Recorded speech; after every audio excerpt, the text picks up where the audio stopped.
Vous aimeriez tellement que ce soit votre ex qui fasse le premier pas, que ce soit elle ou lui qui s'approche de vous jusqu'à vous embrasser et à vouloir à nouveau faire partie de votre vie. Vous avez cependant peut-être peur de mal vous y prendre, d'être maladroit ou au contraire trop direct et de brusquer votre ex. Si vous vous reconnaissez, regardez bien cette vidéo jusqu'au bout car je vous dévoile mon astuce imparable pour amener votre ex à faire le premier pas. Bonjour à toutes et à tous, je suis Lucie, votre coach en reconquête amoureuse. D'ailleurs, la vidéo d'aujourd'hui se situe à un stade avancé de votre reconquête amoureuse puisque nous allons parler de l'étape après celle de la reprise de contact. Donc presque à la finalisation de votre reconquête. Je veux parler de cette étape où l'enjeu est de taille puisque vous devez établir un climat de séduction. C'est ce moment tant attendu où vous allez recréer de l'intimité physique avec votre ex. Du coup, pour ne pas rater votre approche, pour ne pas compromettre votre reconquête, je vais vous dévoiler étape par étape comment procéder pour que ce soit votre ex qui fasse le premier pas. Et oui, c'est important que ce soit votre ex qui vienne vers vous car cela vous garantira qu'il ou elle se sentira prêt ou prête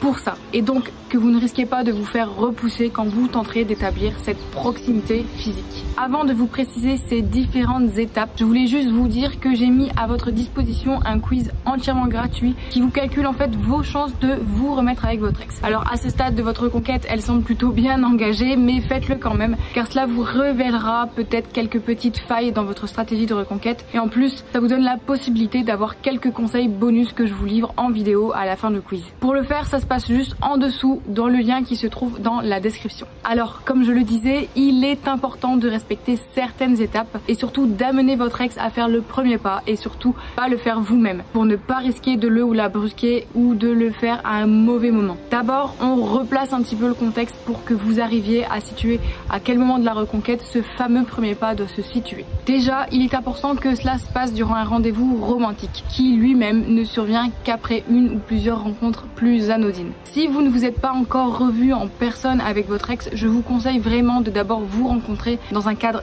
décalé qui ne suggère surtout pas ce que vous avez derrière la tête. Selon la personnalité de votre ex et ses passions, ça peut être faire une partie d'escape game, de laser game, une balade, une visite au zoo ou une sortie sportive. Enfin, il faut quelque chose qui ne fasse pas tête à tête, c'est très important. Car ce cadre décalé va en fait servir de tremplin pour que votre ex ait envie de vous revoir et vous voit sous votre nouveau jour, s'aperçoive de vos changements positifs et de tout ce que vous avez fait intervenir dans votre quotidien depuis la rupture. À l'issue de cette rencontre, vous allez convenir d'un rendez-vous et c'est seulement lors de ce rendez-vous un peu plus dans les codes du romantisme que vous allez amener votre ex à faire le premier pas. Et voici comment. Durant tout le rendez-vous, vous allez instiller des indices et des signaux qui seront à la fois complices, donc dans la légèreté, et qui seront cependant suffisamment ambigus pour être perçus comme de la séduction si votre ex est dans cette perspective aussi. Je vous donne un exemple concret. Votre ex et vous riez à propos de quelque chose et vous lui posez la main sur son avant-bras. Si votre ex n'est pas du tout dans une perspective de séduction,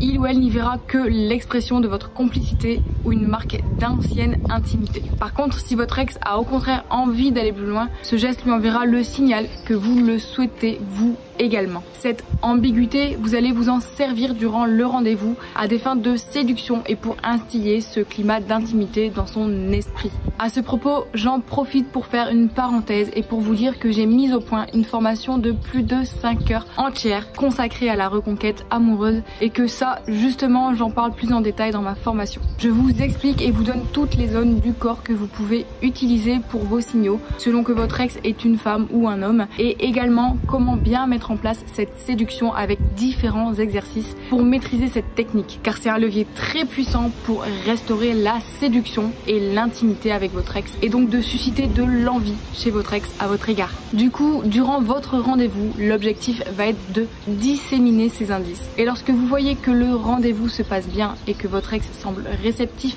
vous allez crescendo dans les zones du corps que vous touchez. C'est une technique que l'on appelle la technique du kino, celle du toucher. Je parle de crescendo car avant de descendre votre main dans le creux de la taille de votre ex, assurez-vous de ne pas la braquer inutilement et de tester avec une zone moins intime comme le bras, justement. Mais tout cela, ça ne marchera que si vous le faites avec le bon équilibre. Comme je vous l'ai dit, c'est un levier très puissant mais qui sera efficace seulement si cette technique du kino est utilisée avec la bonne attitude autour et de la bonne manière.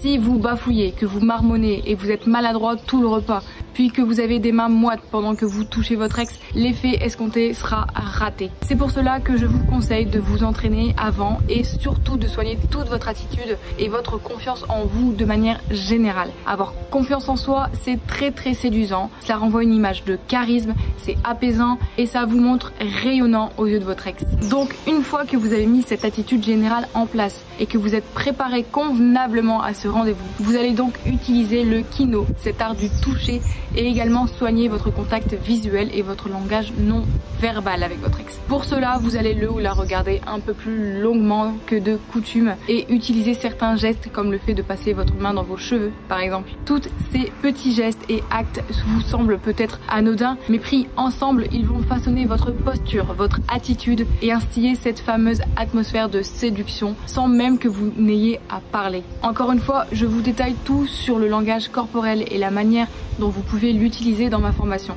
J'ai préféré tout mettre en un seul endroit car il y a vraiment beaucoup de choses à en dire et cette vidéo sinon elle durait des heures. Et enfin, après tout ça et après avoir passé une excellente soirée, vous allez trouver une manière de tendre la perche à votre ex. Par exemple, si vous avez refait la décoration de votre appartement ou si il ou elle vous avez laissé un objet lui appartenant, tout ça, ce sont de très bons prétextes pour inviter votre ex à vous suivre dans votre lieu d'intimité. Et à l'issue de cette main tendue vers lui ou vers elle, votre ex fera le premier pas, vous pouvez me croire. Tout simplement car vous aurez créé durant toute la soirée un climat de séduction, une atmosphère propice et envoyé des signaux que le cerveau de votre ex traitera de manière inconsciente et qui suscitera du désir, de l'envie de se rapprocher de vous à coup sûr. L'avantage de cette méthode, c'est que si jamais votre ex n'est pas prêt, vous ne prenez aucun risque car vous percevrez très rapidement en testant la méthode du toucher que sa réaction est un peu sur la défensive et donc vous pourrez la remettre à plus tard et simplement repartir sur une complicité et une ambiance plus désinvolte. Surtout si c'est le cas, ne perdez pas espoir ni confiance en vous, c'est simplement que le timing n'est pas le bon. C'est déjà tout pour cette vidéo, n'hésitez pas à me partager votre expérience en commentaire et à me poser des questions si vous en avez besoin. Je serai ravie d'y répondre. En attendant une prochaine vidéo, je vous invite à aller voir mon quiz en description et également la page de ma formation si les exercices et les techniques dont je vous ai parlé dans cette vidéo vous intéressent et que vous souhaiteriez davantage de détails. Je vous dis à très bientôt, d'ici là prenez soin de vous, rayonnez et vivez.